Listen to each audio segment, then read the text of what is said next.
All right. Hey guys, hope you're good. Matt here from LPT. Hope you're having a good week. It's Friday, it's the end of the week, and it's also National Sleep Day. So our new coach Danielle was good enough to remind me of this, and she said we need to do some content and share some top tips for all you to improve your sleep. And I thought it was a great idea. So here we go.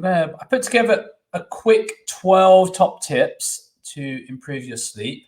But firstly, I thought we should remind you all, and I'm sure it's starting to sink in now because we're hearing all the time about how important sleep is. There's lots of new books being wrote about sleep. If you haven't read any of them, I'd probably start with Matthew Walker's Why We Sleep. I think that's a really good book on the science if you want to get really deep into the science. And then the other book I really like is, I think it's called Sleep Matters. Anyway, so sleep, let's just start with a few of the fundamentals. First of all, if you're watching on live as well, love to, any comments you've got about sleep. Like, what are your biggest struggles when it comes to sleep? Is it that you've got young kids?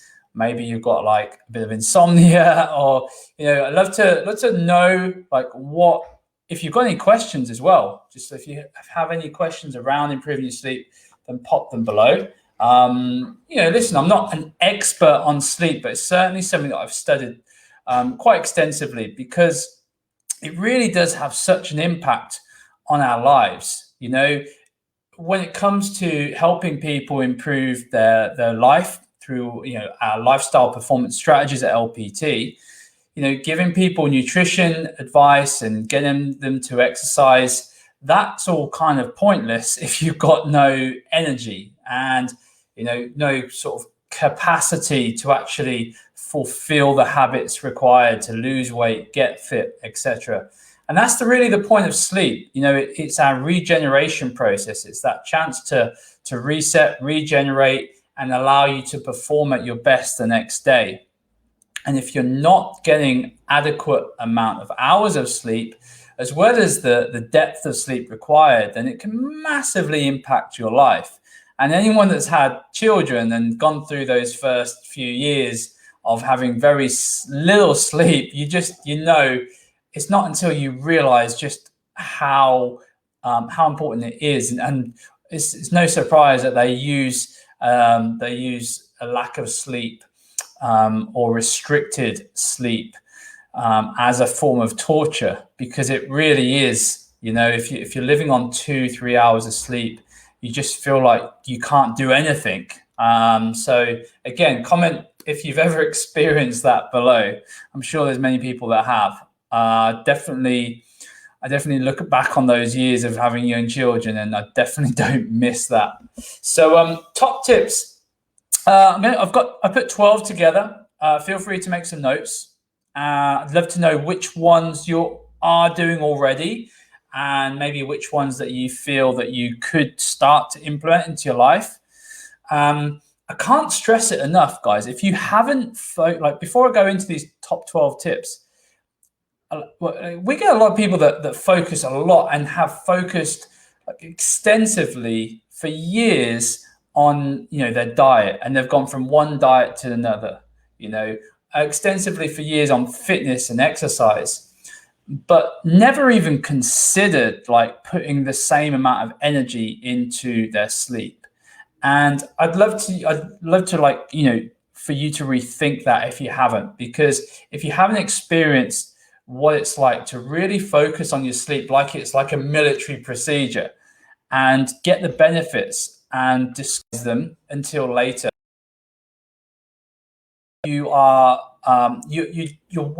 it's way easier for your body to burn body fat. We're having trouble. It's just saying, just 1 second, guys. So we're having trouble streaming to Facebook, so I'm not quite sure what that means. But hopefully you can still hear me. Give me a comment below if you can still hear me. Okay. I've lost my train of thought there, but I'm just basically sharing how important it is to ensure that you are getting enough sleep. Okay. Anyway, I'm going to go into my top 12 tips before I lose my train of thought anymore. Number one is actually your bed. So no surprise, it's really important that you have a super comfortable bed. Making sure that your bed is the comfiest bed it can possibly be. It's no good having, if you're going to spend 7 or 8 hours an evening on a surface, you want to make damn sure that that surface feels the world. Okay, so particularly not just for your sleep and getting into a deep sleep, but obviously also to improve or look after your posture and your back health. So many people's back problems and posture problems are often related to a poor bed or poor mattress. So it's just something really to watch out for, guys. That's number one. By the way, just if you are joining me live right now, you feel free to share below your own sort of experience of good and bad sleep. Like I was saying just not long ago, it's just like everyone who's ever had kids, they know just how tough it is when you're living on 2 or 3 hours of sleep. The impact on your life and what you can do is just absolutely catastrophic. So when it comes to eating the right foods and making the right decisions with your diet and with your exercise program, like I said, getting adequate sleep's absolutely, it's imperative. And it's probably one of the most how can I put it? One of the things that people don't focus on the most when it comes to health and well-being. And yet, if you don't get enough good quality hours of sleep, then all of the stuff is irrelevant anyway. So number one is the bed. Number two is about light. Number 2 and 3 are about light. So everyone's heard before that we really need to watch the amount of blue light exposure that we get, and that's in the evening. But what really helps is we can actually almost set up our circadian rhythm for success by making sure that we are getting exposed to enough amount of light during the daytime. And that's such an important thing, is making sure that you are telling your nervous system and you're transitioning it from night to day. So just making sure that, at the night time, maybe when it hits like 7, 8 o'clock, we either dim down all of those devices, the computer, the phone, etc., and making sure that, in the daytime, we are exposed so that your body is seeing and feeling that transition. But the blue light in the evening, that really is a game changer, because ultimately exposing your visual system to blue light in the evening is basically, it's telling your body to wake up when all you want to do is go to sleep. Okay, so number 3, 2 and 3 is light in the day, and then dimming or shutting off all those blue lights in the evening, maybe reading a book instead.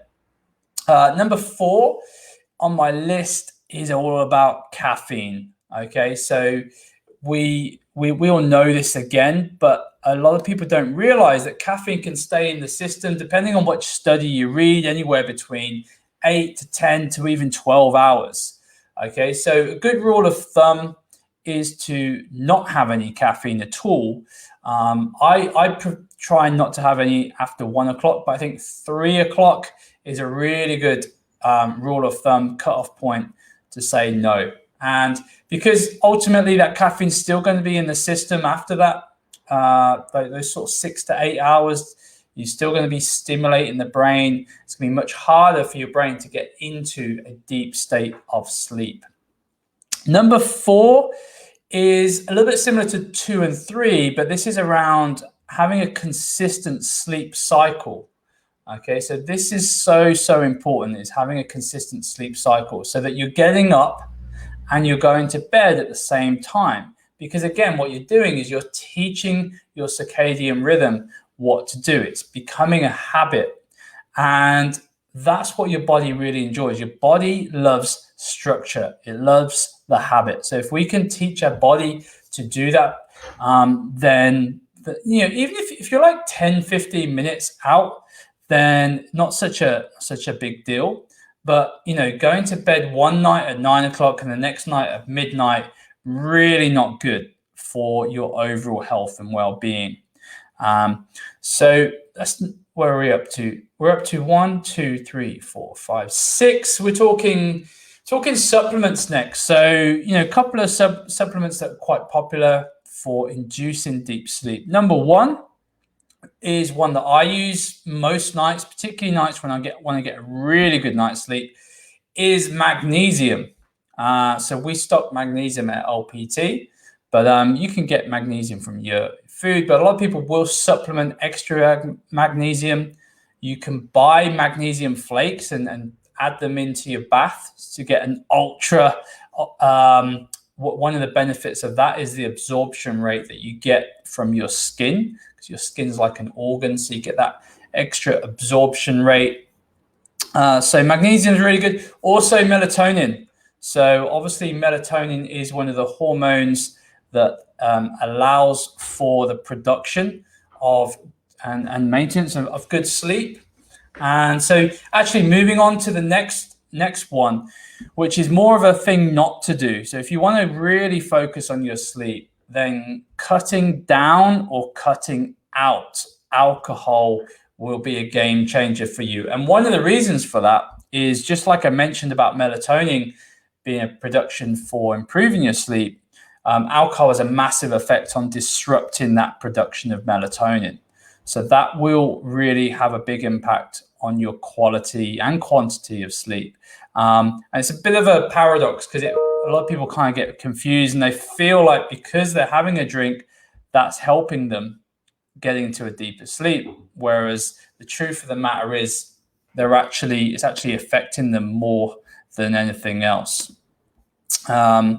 So just 1 second, guys. Lots of issues today with tech, and it's really annoying me. So, okay, so where were we? Went up to alcohol. So next one is your room. So the bedroom that you're sleeping in, super important.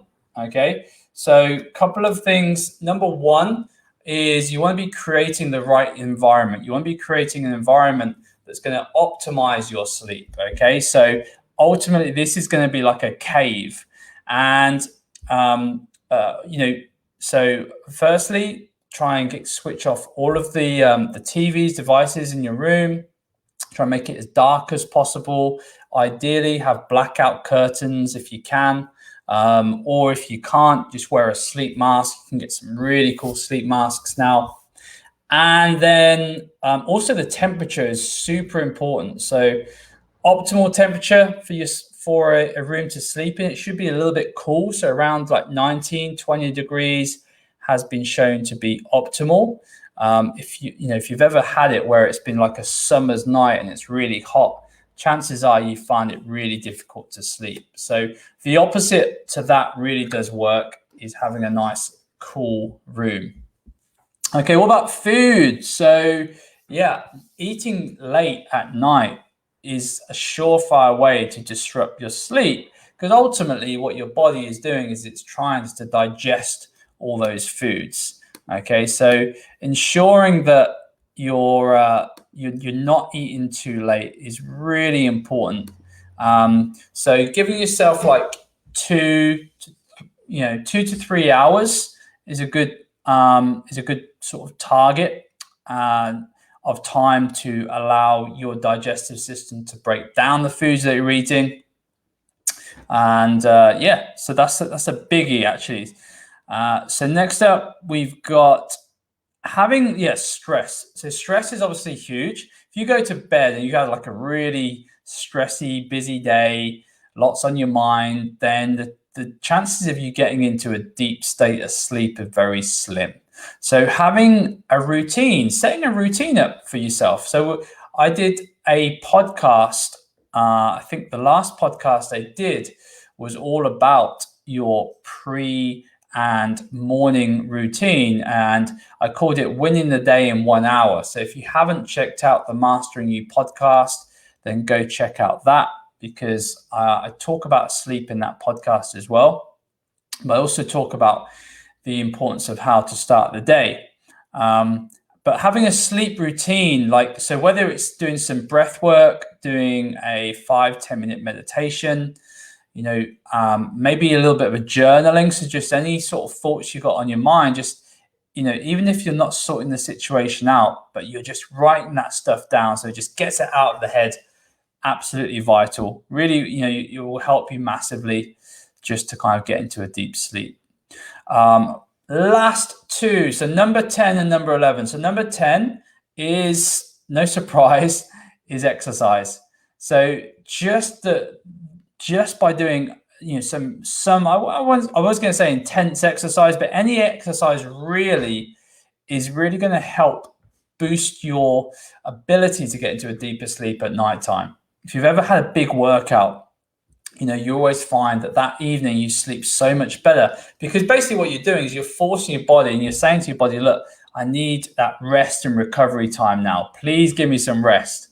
Okay, so it's one of those paradoxes where you feel like you maybe haven't got the energy to sleep, energy to exercise, but just by doing the exercise, that means that then you're going to sleep better. And then by sleeping better, you're going to have more energy the next day. But like I said, even if you haven't got that much energy, just doing something little, it's going to have a massive effect. Number 12, the last one, is one that I know a lot of people kind of struggle with. Not struggle with. This last one is one of those that a lot of people kind of bring up when you're talking to them about sleep. And it's going to the loo. Yeah, so drinking too many fluids. So I talked earlier about watching your caffeine intake, because caffeine will have a massive impact on your ability to go into a deep sleep.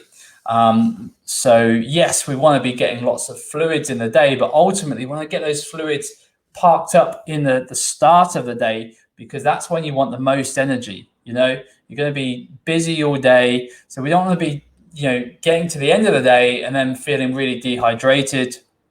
So try and get the bulk of your sort of 2 to 3 liters of water, which is what you should be targeting. Try and get the bulk of that at the start of the day. We always recommend everyone starting the day with a good half to a pint of water in that first half an hour. It's going to make a massive difference. But yeah, obviously the last thing we want to be doing is going to the loo 2 or 3 times throughout the night. It's just going to affect your sleep massively. So just to summarize one more time, let's just go through those 10. So any of you guys just watching back quickly, here's a quick summary. So number 1, make sure that your bed is set up for deep sleep. Number 2 is exposure to light in the daytime, but then really making sure that you hit number 3, 1, 2, 3, which is avoiding the blue light after sort of 7 to 8 p.m. in the evening. Okay. Number 4 is reducing or cutting out your caffeine after between 1 and 3 p.m. 3 p.m. is like the real latest.